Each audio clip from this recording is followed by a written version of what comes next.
कर हर मैदान फतेह ओ बंदिया कर। हेलो दोस्तों, एनालिटिक्स साइंस पॉइंट में आप सभी का स्वागत है। आज हम तो मैथ्स का 12th का जो थर्ड चैप्टर है मैट्रिक्स, उसके बारे में चर्चा करेंगे। मैट्रिक्स होती क्या और कैसे बनाई जाती है। अब देखो, मैट्रिक्स क्या होती है। मैट्रिक्स वास्तव में क्या होती है, एक व्यवस्थित क्रम होता है। यह व्यवस्थित क्रम किसका होता है, यह व्यवस्थित क्रम किसी संख्या का भी हो सकता है, जैसे संख्या, या यह व्यवस्थित क्रम किसका हो सकता है, किसी फलन का भी हो सकता है। संख्या आप कोई भी ले सकते हो, जैसे हमने ली 0, 1, 2, -1 और -2, इस प्रकार संख्या लिख सकते हो। फलन आप कोई भी ले सकते हो, x+3, y-2, z या t, इस प्रकार से आप कोई फलन ले सकते हो। अब मैट्रिक्स क्या होती है, व्यवस्थित क्रम होता है। व्यवस्थित क्रम किसका होता है, संख्याओं का या फलनों का हो सकता है। ये व्यवस्थित करेंगे कैसे, वो देखते हैं। जैसे कोई संख्या लेते हैं 0, 1, 2, 3, 4, 5, 6, 7, 8, 3, 2, 1, ये हमने किसी संख्याओं का व्यवस्थित क्रम लिया। अब जो ये संख्या व्यवस्थित की है, इसकी जो तिरछी लाइन में जो संख्या लिखी हुई है आड़ी लाइन में आपकी, इसको हम क्या बोलते हैं, पंक्ति बोलते हैं। और इस पहली पंक्ति, इसको नंबर 1 नंबर पंक्ति होगी, यह आपकी पंक्ति नंबर 2 होगी, यह आपकी पंक्ति नंबर 3 होगी।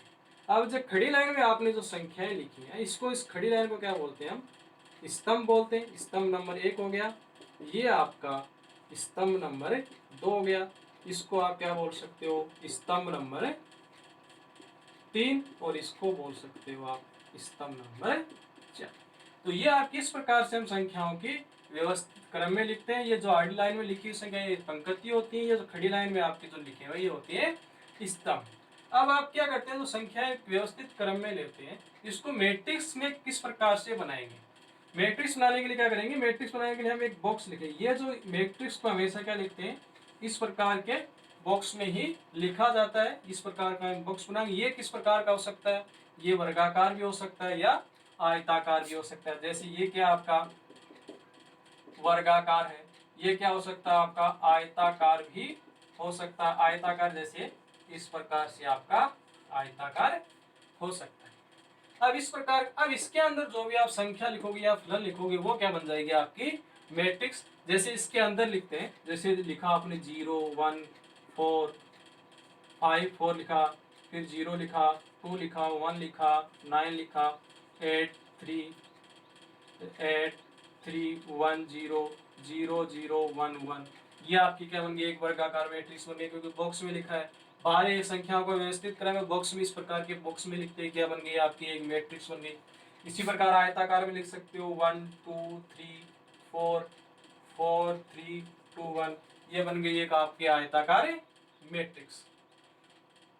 अब इसको आप क्या करते हैं, अब इसके फलन के भी लिख सकते हैं, क्योंकि आपने क्या लिया, संख्या और फलन। फलन के रूप में भी आप इसको मैट्रिक्स में लिख सकते हो। जैसे आपने लिखा x+3, y+2, z लिखा, t लिखा, x लिखा, y लिखा, ये भी क्या आपकी एक मैट्रिक्स होती है। तो मैट्रिक्स को लिखते हैं इसी बॉक्स में। अब जो आपने ये मैट्रिक्स बनाई है, इसके अंदर जो भी आप संख्या काम में लेते हो या फलन काम में लेते हो, ये क्या कहलाते हैं, ये जो संख्या फलन है, ये क्या कहलाते हैं, आपके मैट्रिक्स के अवयव कहलाते हैं। ये कहलाते हैं आपके मैट्रिक्स के अवयव। चाहे इसको आप ये संख्या हो चाहे ये फलन हो, सभी के सभी क्या कहलाते हैं, आपके मैट्रिक्स के अवयव कहलाते हैं। अब देखो इसमें एक बात कि आपके जो भी आप मैट्रिक्स बना रहे हो, उस मैट्रिक्स को डिनोट किसके द्वारा करेंगे, इस मैट्रिक्स को रिप्रेजेंट किससे करेंगे, कि जो भी आपकी मैट्रिक्स बन रही है, इसको हमेशा अंग्रेजी वर्णमाला के जो बड़े अक्षर हैं उसके द्वारा ही हमें लिखेंगे। किसको लिखेंगे, मैट्रिक्स को अंग्रेजी वर्णमाला के बड़े अक्षरों द्वारा दर्शाया जाता है। जैसे हम कुछ एग्जांपल लेते हैं, जैसे मानो हमने कैपिटल ए लिया, अब इसके सामने मैट्रिक्स जैसे 1, 2, 3, 4, 5, 6, 7, 8, ये क्या आपकी मैट्रिक्स है, और इसको किससे दर्शाया आपने, कैपिटल लेटर से।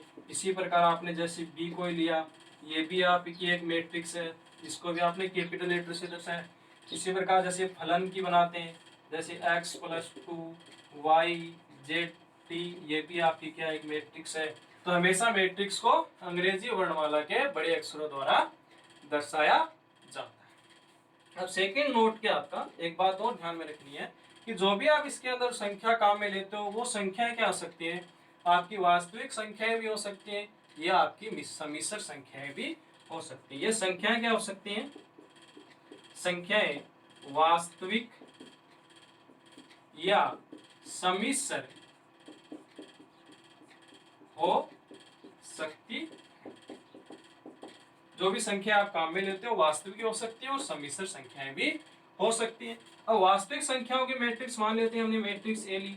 वास्तविक संख्या जैसे 0 है, 1 है, -1 ले लिया, 2 ले लिया, 3 ले लिया, 4 ले लिया, 5 6 7, ये क्या बन गई आपकी वास्तविक संख्याओं की मैट्रिक्स बन गई।